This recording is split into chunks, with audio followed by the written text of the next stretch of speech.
جہانگیر جدون صاحب، آپ کا کیا خیال ہے سر؟ کیونکہ آپ کو پتہ ہے نا، پاکستان میں جب کوئی واقعہ ہوتا ہے تو پھر مطالبہ ہوتا ہے جوڈیشل کمیشن بنایا جائے، کمیشن بن بھی جائے تو رپورٹ نہیں آتی، رپورٹ آئے تو ایک اور سانحہ ہو جاتا ہے۔ اب آج جو یہ واقعہ ہوا ہے، آپ سمجھتے ہیں اس میں بھی کمیشن بننا چاہیے یا کرسٹل کلیئر ہیں چیزیں کہ کس نے کرایا اور کیوں کروایا؟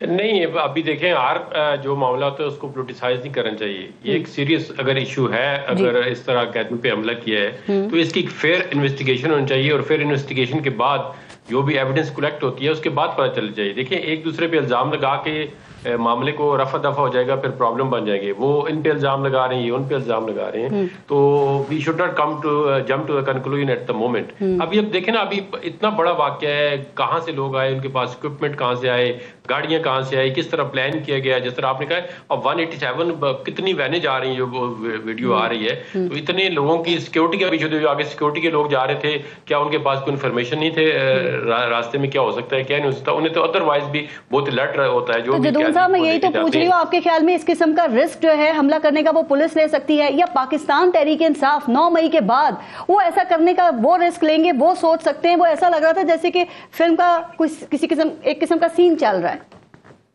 نہیں دیکھیں، اس میں اسپیکولیشن نہیں کرنی چاہیے۔ جو ایک انکوائری ہو، فیئر انکوائری ہو، ایک تو نہیں کہ ایسے انکوائری کے اندر آپ ڈال دیں افسر جو آپ کے انفلوئنس کے اندر ہو اور وہ آپ کے فیور میں انکوائری کر دیں۔ انکوائری کے لیے دیکھیں نا، آپ ایسی انکوائری کریں کہ دونوں فیئر انکوائری ہو، اور انکوائری کے اندر جو آفیسر ہو ان پہ لوگوں کو اعتماد ہو، کہ ٹرسٹ ہو کہ دے will do on the merit. اگر آپ میرٹ پہ نہیں کریں گے، کسی کہنے پہ انکوائری کریں گے جی اس میں پی ٹی آئی والوں کو فساد ہو یا فلانے کو فساد ہو، 9 مئی کی انکوائری ابھی تک ہوئی نہیں ہے، اب ایک اور انکوائری کریں گے، ایک اور کسی کا انوالو ہے، کوئی بھی انوالو ہے، تو اگر وہ اس نے یہ کام کیا تو اس کو سزا ملنی چاہیے، اور سخت سزا ملنی چاہیے۔ ہاں، اگر آپ نے کسی کو ناجائز طور پہ پھنسانا ہے تو پھر سارا واقعہ جو ہے نا، وہ سارے لوگ جب آپ بے گناہ ڈالیں گے سب بری ہو جائیں گے۔ جدون صاحب، آپ نے پاکستان تحریک انصاف کو دیکھا، وہ تو پوری ایک لسٹ بیان کرتے ہیں کہ جی قاضی فائز عیسیٰ صاحب کے یہ غیر آئینی فیصلے تھے، نون لیگ کہتی ہے کہ جی وہ بہترین چیف جسٹس تھے۔ آپ کے خیال میں وہ کیا لیگیسی چھوڑ کے گئے؟ بہت شکریہ۔ دیکھیں، ان کے آپ نے 2 رول دیکھنے ہیں، بطور جج اور بطور چیف جسٹس۔ تو ان کے دونوں جو رول تھے وہ ٹوٹلی ڈیفرنٹ تھے۔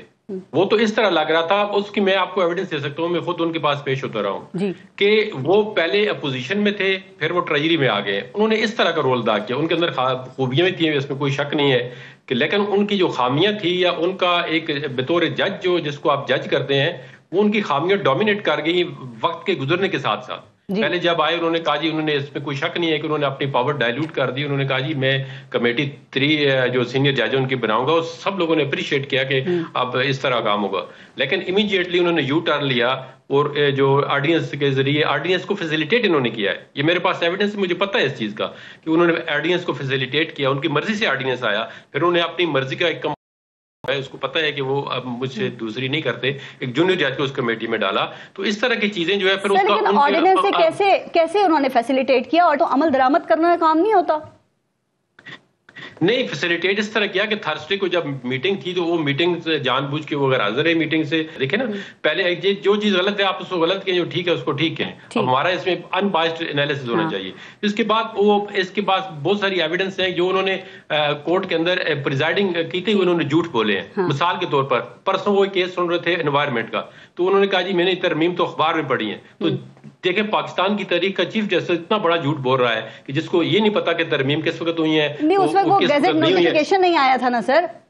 نہیں، دیکھیں، آپ گزٹ نوٹیفیکیشن کی بات نہیں ہے، اس کو سب کچھ پتا تھا، اور بے شمار جگہ پہ اب چیف جسٹس کے عہدے پہ رہ کہ ایک بندہ جو ہے جھوٹ بولتا ہے، اور سب کو پتا ہے جھوٹ بول رہا ہے۔ لیکن گزٹ نوٹیفیکیشن کے بعد ترمیم لاگو ہوگی نا؟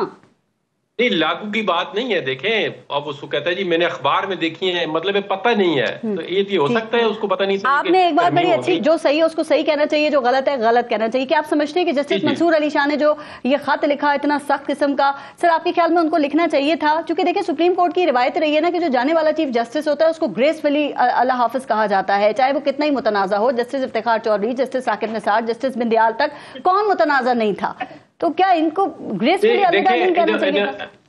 انہوں نے ابھی جو خط لکھا ہے نا، ان کو یہ خط کے سب سے پہلے تو بڑی بات یہ ہے کہ خط کی روایت قاضی فیصل نے خود ڈالی ہے۔ اس سے پہلے سپریم کورٹ کے اندر ججوں ایک دوسرے کو خط لکھنا، خط پہ اعتراض نہیں ہے، زبان پہ جو لکھا گیا۔ دیکھو، خط لکھنا بھی نہیں چاہیے اس طرح. یہ روایت نہیں ہونی چاہیے کہ ایک جج دوسرے کو خط دیکھیں, وہ چائے پیتے ہیں اکٹھے ہوتے ہیں تو ایک خط کے ذریعے دوسرے کو بے عزت کرنا یا اس طرح. سب سے پہلے روایت قاضی فاضی سے نہیں ڈالی ہے, اس کے بعد چلے موو آن کرتے ہیں. اس خط کو ابھی جو ہے نا, اگر یہ خط پہلے آ جاتا تو اس کی اور اہمیت تھی, لیکن ابھی وہ تھوڑا سا اس میں یہ لوگ کہہ رہے ہیں کہ انہوں نے خط اس لیے زیادہ ابھی لکھ دیا ہے کیونکہ ان کو چیف جسٹس نہیں بنایا گیا, ان کا بھی ہو سکتا ہے کوئی پرسنل. لیکن ہیونگ سیڈ دیٹ 6 ججوں نے پہلے خط لکھا تھا ہائی کورٹ اسلام آباد کے, ان پہ قاضی فائز عیسیٰ نے کیا ایکشن لیا. تو انہوں نے جو خط کے اندر کانٹینٹس ہیں ان کے چند کانٹینٹس سے میں ایگری کرتا ہوں. سر اس میں سو موٹو بنتا تھا آپ کے خیال میں؟ کس میں سو موٹو؟ یہ جو 6 ججز کے خط کی آپ بات کریں, اس پہ سو موٹو بنتا تھا؟ نہیں, سو موٹو کی ضرورت ہی نہیں تھی, وہ تو انہوں نے کمپلینٹ دائر کر دی, ان کا کیس لگا ہے اس کے اندر. اب پھر دیکھیں, آپ یہ بطور جج دیکھیں, سپریم کورٹ کا جج کسی وکٹم کے گھر جاتا ہے, یہ مطیع اللہ جان کے گھر 2 گھنٹے بیٹھے رہے قاضی فائز صاحب, پھر وہی کیس اس نے خود سنا ہے, پھر اس مطیع اللہ جان نے دیکھے اس کے کیا اشر کیا. اچھا سر یہ بتائیں کہ جو 6 جج تھا اس پہ جسٹس یحییٰ آفریدی کا کیا موقف تھا؟ نہیں, ابھی تو کیس پینڈنگ ہے, ابھی دیکھتے ہیں کہ سپریم کورٹ اٹھاتی ہے. ابھی ایک اور بات سب سے بڑی جو امپورٹنٹ ہے کہ قاضی فائز عیسیٰ بطور چیف جسٹس سپریم کورٹ کے اندر ایک آئینی دراڑ پیدا کر کے جا چکا ہے, جو فل ہوتے ہوتے بڑا ٹائم لگے, ہو سکتا ہے 5 سال لگے, 10 سال لگے. اس نے پہلے تو دراڑیں آتی تھی, یہ پہلے بندیال صاحب کے دور میں نہیں, اس وقت واضح نہیں ہو گئی؟ میں نے کہا نہیں سب کے دور میں تھی, لیکن اس نے آنی دراڑ پیدا کر گیا ہے. یہ تو آپ فل کرتے کرتے بڑا ٹائم لگے گا. دراڑیں تو پیچھے جوڈیشری کا ٹریک ریکارڈ ٹھیک نہیں ہے. وہ جج بھی دیکھے نا کمپلائنٹ تھے اسٹیبلشمنٹ کے ساتھ, جن 5 ججوں نے نواز شریف کے حق میں فیصلہ کیا وہ جوڈیشل فیصلہ. اچھا ایک بات لائن ذرا اس پہ بھی سے یحییٰ آفریدی سے کیا امیدیں ہیں, چونکہ سر حکومت کا مقصد تو یہی لگانا کہ جوڈیشل ایکٹیویزم کو روکنا ہی مقصد تھا, یہ خواب پورا ہوگا؟ آپ سمجھتے ہیں کہ اب نظام میں کوئی استحکام آئے گا؟